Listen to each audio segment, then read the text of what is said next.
Hey everybody, I'm jumping on to tell you my experience with Novasure Uterine Ablation procedure, which is quite minimally invasive to reduce your monthly cycle if yours was heavy like mine, to the point where you were getting anemia. And I was at that point where I had to get the iron infusions.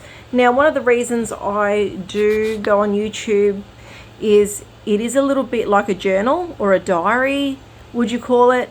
So I can also look back, and if that's from the IV drip, if it helps any of you women out there, because many of us have had this issue.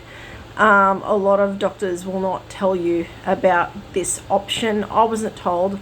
I found out through doing research on YouTube myself, and when I did ask my doctor about that option, she didn't encourage it.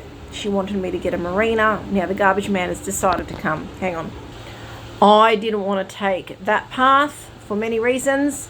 So it just made sense to me to go for the ablation. I'm 47 now. I'm not having more kids. So they don't want you to do it if you are to have more kids. So anyway, I didn't have health insurance at this point of my life.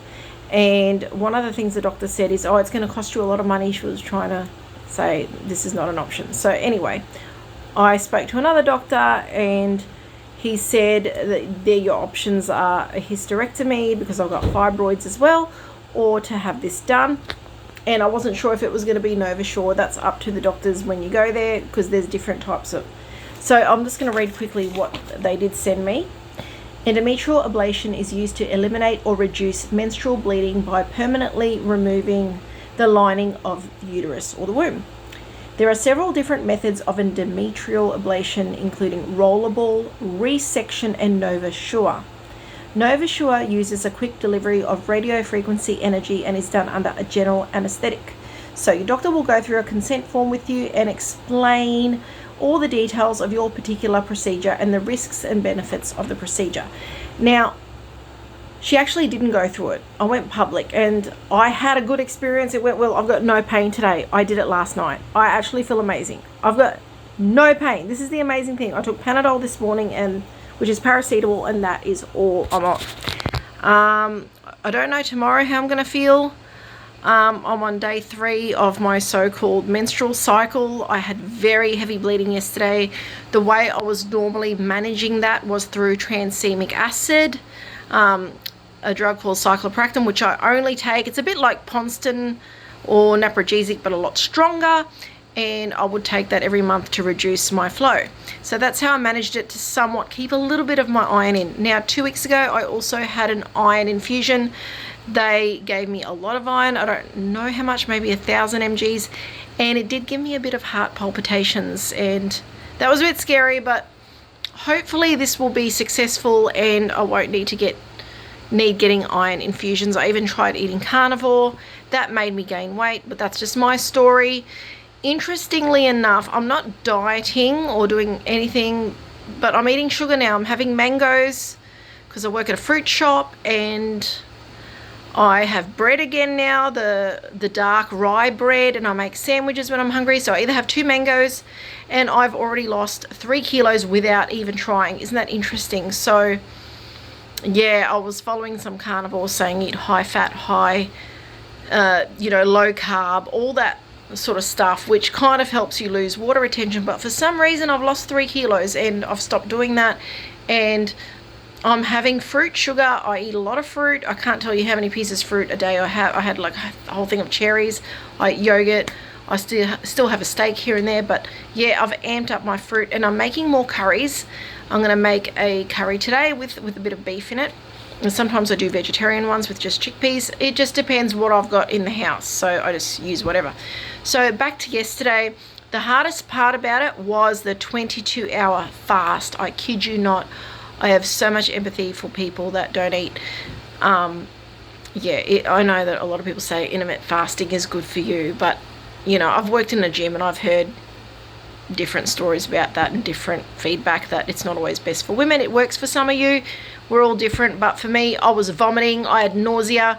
Maybe it's because I was on my menstrual cycle, I don't know, but it wasn't good for me. I was allowed to have sips of water, and I didn't even want to drink water because it was making me nauseated. So the worst part wasn't the surgery. The surgery was nothing. I felt nothing. It was the waiting area, and I think that's the problem with the public system. So I didn't eat anything from the night before to about 5 the next day, when I think it was about 5 or 6 when I had the surgery. I can't remember. All I know is I woke up around 7 and I felt drowsy. I felt pretty good though. I felt it was a lovely feeling coming out of the anaesthetic. And then they gave me some sandwiches, which was really nice, and I said, I want some sugar, give me some sugar. So I wanted a nice apple juice. So I had a really sweet apple juice, and that just revived me. It just felt so nice going into my body. And when they had put me on the drip and they gave me Maxilon, the anti-nausea thing, that was really good, because it was the nausea from fasting that was really the worst part. Now, no bleeding today, just the lightest pink spotting. It's like I've gone from having a period to nothing. It's absolutely miraculous. It'll be interesting to see next month what I actually go through and if it continues.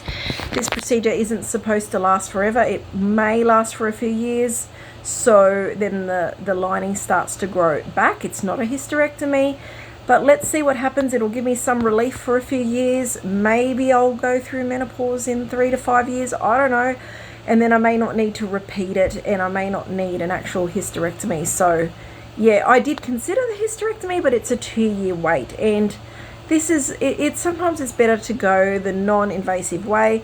Now, of course, there's people will put fear into you and tell you not to do it, and there's sometimes things can go wrong, just like anything. But I weigh up my risk, because even going for a walk with my dog, or jumping in a car and going for a drive, there is risk in our everyday activities. So it didn't bother me. Also, I've got my faith in God. I pray a lot. I pray over every single aspect of everything.